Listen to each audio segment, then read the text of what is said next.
우리 삶에서 가장 밀접한 주제를 다루는 시편은요, 자주 복에 대하여 설명하고 있습니다. 우리말에서 복은 뜻하지 않았는데 만나게 되는 좋은 일, 행운과 같은 뉘앙스를 갖고 있지만 성경에서 말하는 복은 우연성과 전혀 거리가 멉니다. 성경에서 말하는 복은 하나님께서 주시는 모든 좋은 것들을 이야기할 수 있습니다. 그렇기 때문에 그런 복을 누릴 수도 있고 거절할 수도 있다는 것이죠. 그래서 복된 길이 있고 그렇지 않은 나쁜 길이 있습니다. 특별히 시편 1편은 그것을 분명하게 대조하고 있습니다. 하나님의 말씀을 따라 살아가는 자들을 의인, 그의 말씀을 따라가지 않고 반대로 살아가는 자들을 악인이라고 표현합니다. 그러면서 의인들은 여호와의 말씀을 즐거워하고 묵상하고 행하는 자들이 복 있는 자이고 복 있는 삶을 사는 자라고 고백하고 있고, 반대로 하나님의 말씀을 따르지 않는 그 악인들을 그 마지막에는 심판이 있음을 이야기하고 있는 것입니다. 아주 이론적으로는 어렵지 않습니다. 의인들의 삶이 형통하고 악인들의 끝은 멸망이다. 그러나 오늘 시편 73편은요, 현실을 살아가는 그 모습 가운데 이해할 수 없는 상황들을 만나게 된다는 것입니다. 그것은 바로 악인의 형통함을 보았고요. 오히려 반대로 하나님의 말씀을 따라가는 나의 삶 가운데는 종일 재난을 당한 것과 같은 도무지 이해되지 않는 상황들을 현실에서 만나고 있기 때문이라는 것이지. 그러한 삶을 성경에는 욥이 그러한 삶을 경험했다고 이야기하고 있습니다. 그러면서 오늘 시편 73편은 무엇을 다루냐면은 왜 악인들이 형통하고 선하신 하나님, 전능하신 하나님은 왜 그들을 내버려 두고 계신지, 또 그러한 모습을 보면서 아삽은요, 믿음이 흔들리고 있는 것을 볼 수 있습니다. 오히려 거의 믿음을 잃어버릴 뻔했는데 다시 그 마음을 다잡고 하나님께 나아가는 그 모습이 질문과 또한 그 하나님의 말씀을 통하여 깨달은 대답에 대하여 성경은 이야기합니다. 그래서 크게 두 파트로 나눠지는데 1절부터 16절은 아삽의 질문입니다. 왜 이렇게 악인들이 형통하고 하나님은 어디 계십니까? 그리고 17부터 28절은 성소에 들어가면서 예비하는 가운데 그 놀라운 원리를 깨닫는 내용입니다. 오늘 그 부분들을 우리가 살펴보면서 무엇이 가장 큰 복인지를 우리가 말씀 통해 살펴보고자 합니다. 먼저 아삽은요, 자신이 경험했던 그 진리에 대하여 1절에 이렇게 설명합니다. 하나님은 참으로 이스라엘 중 마음이 정결한 자에게 선을 행하십니다. 이것이 바로 아삽이 이론적으로 알았던 내용입니다. 마음이 정결한 사람은 하나님께서 선을 행하신다. 그러면서부터 이제 2절부터 쭉 나오는 것은 그런 줄 알았는데, 그죠? 그런 줄 알았는데 현실을 보니까 그것이 아니었다는 겁니다.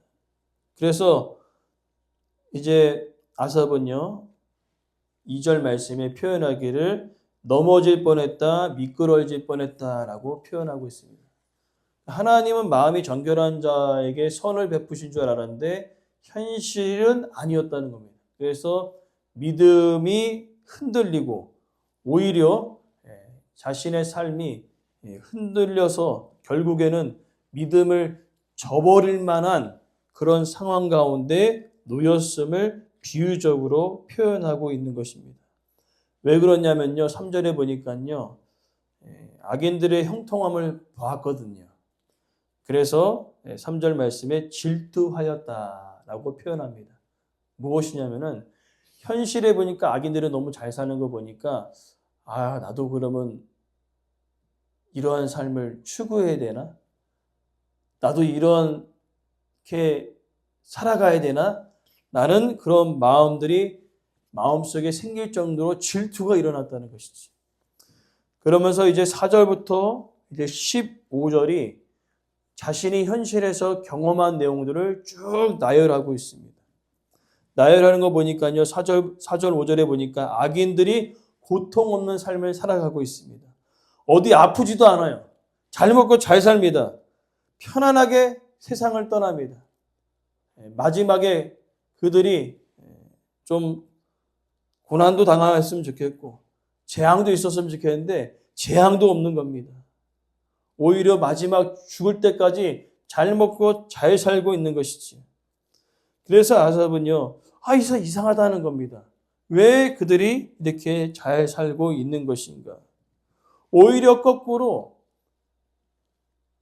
그들이 의인 같다는 거예요. 그들이 의인같처럼 느껴지는 것이죠. 그러면서 6절의 표현을 보니까요, 그들에게 목걸이도 있습니다. 옷도 있습니다. 이 목걸이와 옷은 부와 신분을 상징하는데 오히려 하나님의 복을 그들이 다 받는 것처럼 보여졌다는 것입니다. 그러나 중요한 것은요, 의로운 삶의 결과로 얻어지는 부가 아니라 교만과 강포의 결과였다는 것이죠. 힘으로써 그것을 얻어낸 결과가 부와 명예였다는 것을 알고 있었다는 겁니다. 그러면 7절에 또 악인들의 외적인 모습에서 내면적인 것을 보니까요, 표현하기를 살쪘다고 표현합니다. 살이 쪘습니다. 오늘날 우리들은요, 미가 뭡니까? 날씬한 것이 미의 기준이 되어 삶을 살아가는데 고대에는 살찐 것이 미의 기준이었습니다. 얼마만큼 살쪘냐? 얼마만큼 배가 나왔냐? 그게 미의 기준이었어요. 왜 그렇습니까? 그만큼 그들은 잘 먹고 잘 살고 있었다는 부의 표현이 미의 기준이 되었기 때문에 우리가 고대에 살았으면 저를 비롯해서 우리 두 분 집사님 우리는 미의 기준에 오르지도 못합니다. 너무 날씬해가지고. 그들은 아주 그냥 풍요롭게 잘 먹고 잘 살고 미의 기준처럼 세상 가운데 잘 살고 있는 그 모습들을 보니까 얼마나 마음이 쓰리고 아픕니까? 8점을 보니까요, 그들은 거만하게 행동합니다.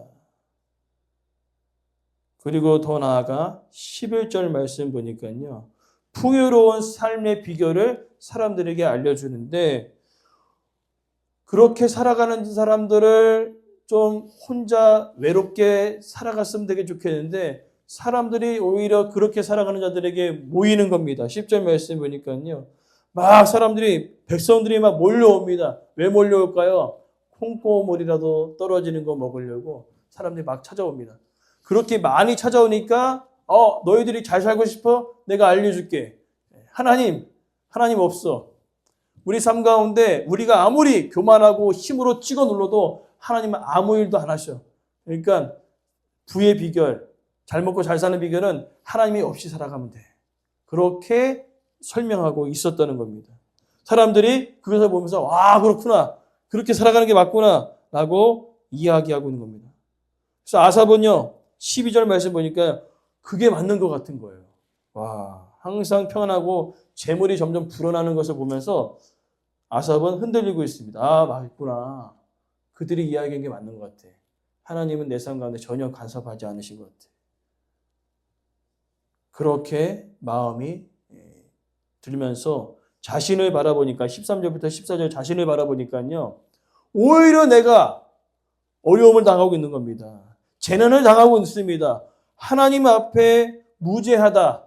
정직하게 성실하게 살아갔는데 나에게 돌아온 건 뭐예요? 재난이었다는 것입니다. 얼마나 마음이 아프겠습니까? 가뜩이나 마음도 흔들려 죽겠는데 자신의 삶을 보니까 너무 초라한 것입니다. 그래서 그 삶을 3절에 질투했다는 것이죠. 그러니까 믿음이 흔들려서 나도 그냥 믿음이고 뭐고 다 때려치고 그냥 그들의 삶을 따라가야 되겠구나. 라는 그런 마음들이 생겨났다는 것입니다. 그래서 그 마음이 고통스러웠습니다. 16절에 심한 고통이 생겼어요. 버려야 되나? 하나님 버려야 되나? 하나님 아닌 것 같은데?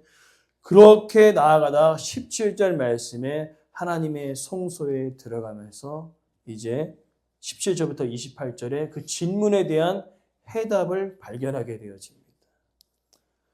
이걸 깨달았다는데 뭔가 새로운 것을 깨달은 것이 아니라 원래 알고 있었던 그 진리를 하나님께서 깨닫게 하여 주신다는 것입니다. 무엇이냐? 그들이 아무리 풍요롭고 잘 먹고 잘 살아도 내가 깨어나서 일하면 그들의 삶은 바람과 같이 겨와 같이 사라지는 인생이 될 것이라고 이야기하고 있는 것입니다.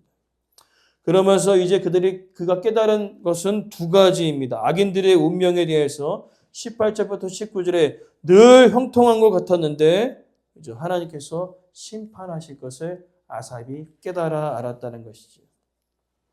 악인들이 평안하고 안정된 삶을 살고 있다가 갑작스럽게 하나님의 심판이 그들 가운데 임하게 될 것이라는 것입니다.